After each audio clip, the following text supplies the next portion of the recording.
షాబాజ్ షరీఫ్, నవాజ్ షరీఫ్ సోదరుడు.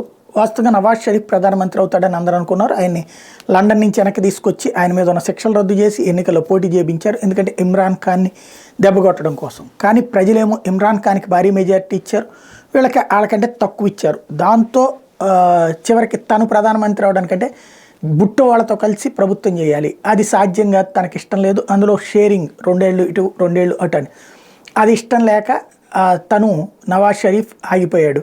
తన సోదరున్నే చేయమన్నాడు ప్రధానమంత్రిగా. షాబాజ్ షరీఫ్ తాజాగా ప్రధానమంత్రిగా రెండోసారి ప్రమాణ స్వీకారం చేశాడు.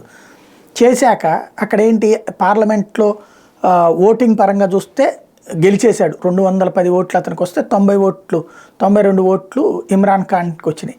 ఓవరాల్గా వచ్చేటప్పటికి ఆ సందర్భంగా సంతోషపడిపోతూ చేసిన ప్రసంగంలో నోరు జారాడు. పాకిస్తాన్ ప్రజలకి ధన్యవాదాలు చెప్పుకుంటున్నాను, పాకిస్తాన్ పార్లమెంట్లో అపోజిషన్ లీడర్గా నాకు అవకాశం ఇచ్చినందుకు అని. దీంతో ఒక్కసారి ఈడొక జోకర్ అని సొంత పార్టీ వాళ్ళు తిట్టిపోస్తుంటే పక్కన ఉన్నటువంటి పార్టీల వాళ్ళు, ఇమ్రాన్ పార్టీ వాళ్ళు నిజం చెప్పాడు కదా, వాడు అపోజిషన్లో ఉండాల్సినోడు రిగ్గింగుల వల్ల పొజిషన్లోకి వచ్చాడు, అదే చెప్తున్నాడు అంటూ పెద్ద ఎత్తున ట్రోల్ చేసి పడేస్తున్నారు.